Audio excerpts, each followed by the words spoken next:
ये कहानी सच्ची घटना पर आधारित है और इसमें जो भी बताया गया है वो सब सच है।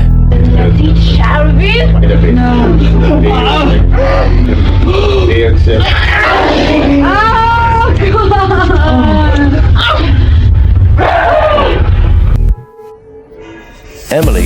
Annalise. Michelle. What can you tell the audience about this case of Annalise Michel? Well, are people familiar with the case?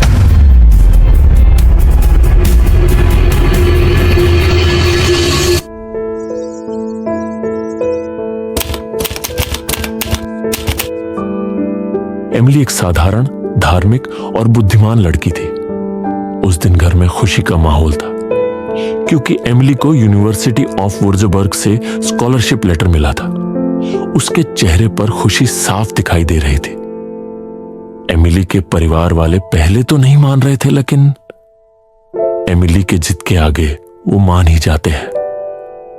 अब एमिली यूनिवर्सिटी में जा चुकी थी, सब कुछ बढ़िया चल रहा था, लेकिन एक रात एमिली अकेली सो रही होती है क्योंकि उसकी रूममेट घर गई होती है। रात के ठीक 3 बजे जब एमिली की आंख खुलती है, उसे हवा में कुछ जलने की बू आ रही होती है। जब एमिली किचन में जाकर चेक करती है तो सब कुछ ठीक था। एमिली वापस अपने रूम की तरफ जाने लगती है, लेकिन तभी दरवाजा खुलता है और जोर से बंद हो जाता है। जैसे ही वह बिस्तर पर जाती है, अचानक उसे अपने शरीर पर कुछ भारी सा महसूस होता है।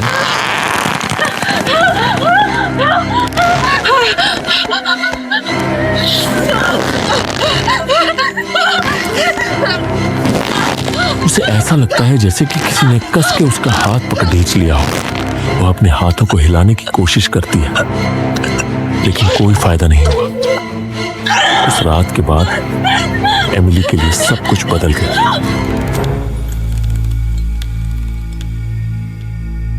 एमिली को अब क्लास में भूत दिखाई देने लगते हैं। यहां तक कि उसे चलती फिरते लोगों में भी भूत दिखाई देने लगते हैं। यह सब होता देख एमिली ने चर्च जाने का फैसला लिया। जैसे ही वह जीसस की मूर्ति को छूने वाली होती है, उसका पूरा शरीर झटके से फ्रीज हो जाता है। यह सब होता देख उसके दोस्त ने देख लिया था। Oh my God. Emily? Don't touch me!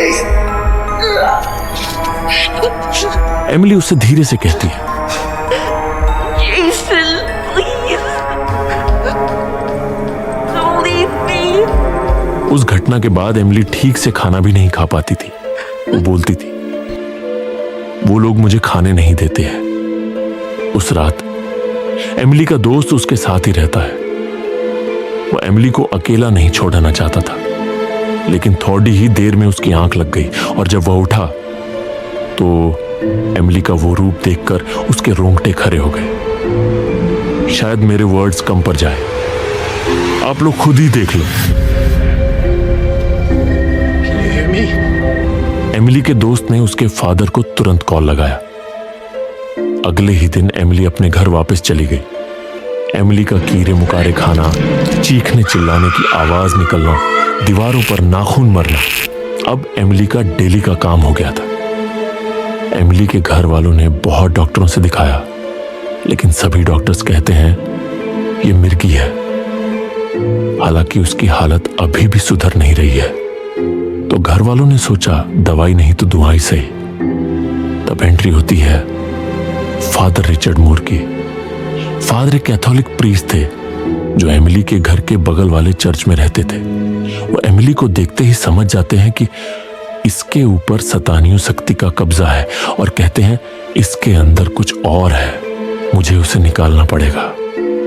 अब एक्सॉर्सिज्म की तैयारी शुरू होती है। जिनको नहीं पता उनको मैं बता दूं कि एक्सॉर्सिज्म एक ऐसा प्रोसेस है जिसमें शैतान को शरीर से निकाला जाता है। अब कहानी पर वापस लौटते हैं। एमिली के हाथों को बिस्तर से बांध दिया जाता है। फादर मोर अब बाइबल पढ़ना शुरू कर देते हैं। अचानक एमिली जोर जोर से चिल्लाने लगती है। उसकी पूरी आवाज बदल जाती है, एकदम डरावनी।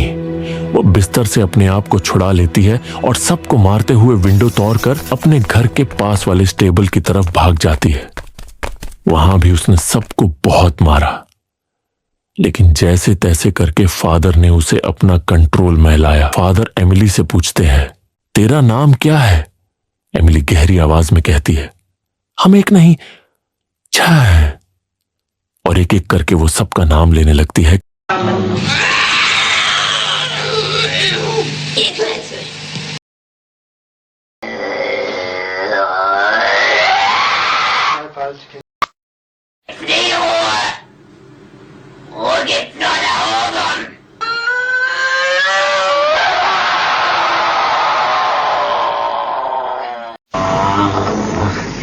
Die müssen hineignen Seminar und ausgebildet werden, die dürfen nicht auf die anderen Universitäten.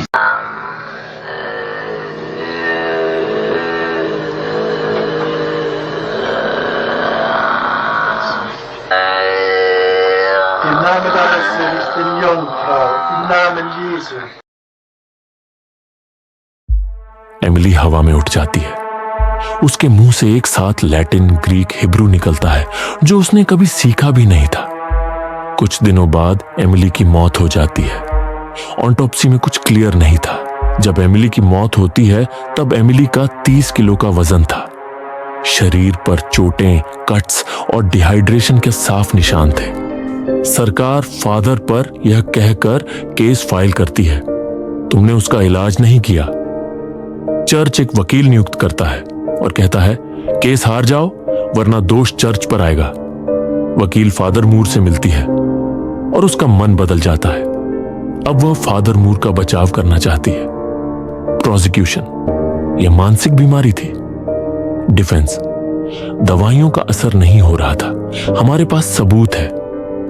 आप लोगों को याद है मैंने बताया था एक्सोर्सिज्म के वक्त एक डॉक्टर भी था। डॉक्टर वादा करता है गवाही देने का, लेकिन कोर्ट के दिन वह आता ही नहीं। बाद में वकील उसे सड़क पर देखती है, आप कोर्ट क्यों नहीं आए? डॉक्टर कहता है, फादर जो कह रहे हैं वह सब सच है। और तभी एक कार उसे टक्कर देती है। डॉक्टर वहीं उसी जगह मर जाता है। डॉक्टर इस केस के इकलौते गवाह थे। ये सब होने के बाद भी फादर निर्दोष साबित नहीं होते हैं। अब डिफेंस अपना अंतिम सबूत पेश करता है और वह थी एमिली का हाथ से लिखा पत्र। उसने लिखा था, भगवान ने मुझे चुना था दुनिया को दिखाने के लिए कि शैतान सच में होता है। फादर मूर को दोषी माना जाता है, लेकिन सजा वही दिन गिना गया जो जेल में बिताए। अब आप इसे भगवान की दया मानो या आशीर्वाद, लेकिन यह सच में हुआ था। लेकिन उसकी आंखों में अंधकार अब भी था। यह केस एक मिसाल बन गया। जब विज्ञान चुप हो जाती है तो धर्म बोलता है। और अब क्या आप आत्माओं पर विश्वास करते हो?